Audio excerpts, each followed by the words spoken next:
During the vibrant decade of this, a significant transformation was taking place, marked by a revolutionary spirit. In the midst of this cultural shift, a bold and daring piece of clothing emerged, captivating women and defying societal conventions. The miniskirt, with its audacious design featuring a hemline that boldly rose above the knee, quickly became an emblem of freedom, individuality, and female defiance. Its impact extended beyond mere fashion trends, as it wielded the power to reshape not only women's wardrobes but also the very fabric of society itself. This iconic garment played a pivotal role in igniting a cultural revolution. It symbolized a breaking away from traditional norms and offered women a means of expressing themselves. By embracing the miniskirt, women embraced their bodies and rejected the limitations that had been imposed upon them for far too long. The miniskirt's influence transcended the realm of fashion, sparking profound discussions and challenging long-held beliefs about femininity, sexuality, and gender roles.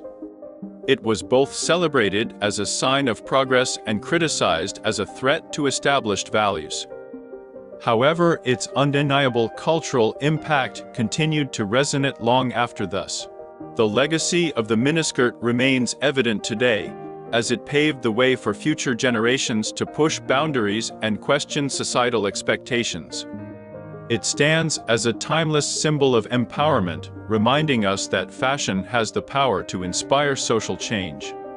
Let us honor the miniskirt not only as a fashion trend, but also as a bold statement of courage, individuality, and the enduring strength of women who dared to challenge the status quo. Its significance goes beyond its physical form, encapsulating a revolutionary spirit that continues to shape our understanding of freedom and self-expression. The birth of the miniskirt is often attributed to the innovative British fashion designer Mary Quant. In the mid-s, Quant introduced a daringly short skirt that revolutionized the fashion industry. She sought to challenge the prevailing conservative styles of the time, which primarily featured knee-length or longer skirts. Quant's miniskirt, measuring several inches above the knee, was a bold departure from tradition, reflecting the spirit of a generation eager for change. The miniskirt's popularity soared as it captured the zeitgeist of the swinging 60s. It was a reflection of the evolving attitudes towards gender roles, sexual liberation, and women's empowerment. The rise of feminism and the women's rights movement played a significant role in the acceptance and adoption of the miniskirt as a symbol of female independence and agency. It challenged the idea that women should conform to societal expectations and provided them with a newfound sense of freedom in expressing their personal style. In August, Life magazine featured a photograph of Seattle students wearing above-the-knee skirts known as Cookie Mousse, highlighting the rising trend of short skirts among teenagers. The article also showcased fashionable girls in San Francisco wearing skirts just above the knee and Vanderbilt University students wearing knee ticklers for playing golf. The caption mentioned the popularity of short skirts in the South, with some Atlanta girls even cutting their old skirts to thigh-high lengths. Extremely short skirts, some as much as 8 inches above the knee, were observed in Britain in the summer of. The young women who wore these short skirts were called ya girls, a term derived from yeah, which was a popular catcall at the time.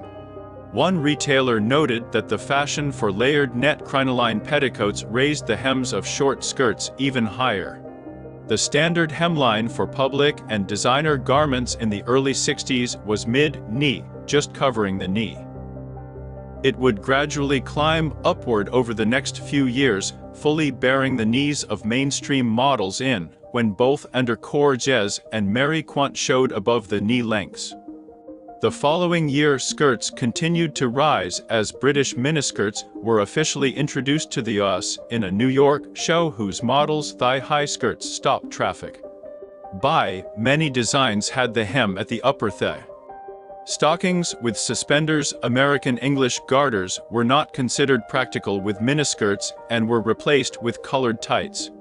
Legs could also be covered with knee-high socks or various heights of boots, lower calf height in knee heights throughout the period.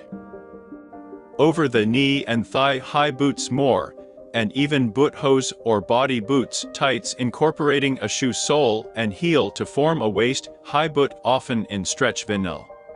Sandal straps or laces might crisscross or otherwise rise up the leg, even as high as the thigh, and body paints were offered for a time to add color to the leg in more individualized ways than wearing tights.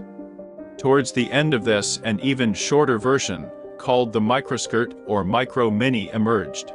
The invention of the miniskirt in this is attributed to several designers, most notably Mary Quant from London and Ender Courges from Paris. While Quant is said to have named the skirt after the mini car, it remains unclear who actually designed it first. Valerie Steele supports the evidence suggesting Quant's precedence over Courges. However, fashion journalist Merritt Allen, known for her work in Vogue, claimed that British designer John Bates was the first to offer fashionable miniskirts. Pierre Cardin and Yves Saint Laurent were among other designers also raising hemlines during that period. The introduction of the miniskirt sparked significant controversy, with critics arguing that it was inappropriate and objectifying to women, igniting debates on modesty and societal norms. However, supporters saw it as a symbol of self-expression and a rejection of oppressive standards, advocating for the freedom to choose one's attire. The miniskirt's impact extended beyond this, leaving a lasting legacy in contemporary fashion. It paved the way for greater liberation in women's clothing choices, inspiring designers and fashion enthusiasts to explore new possibilities. Its influence can still be observed in the wide range of hemlines, silhouettes, and styles seen on runways and in everyday fashion worldwide.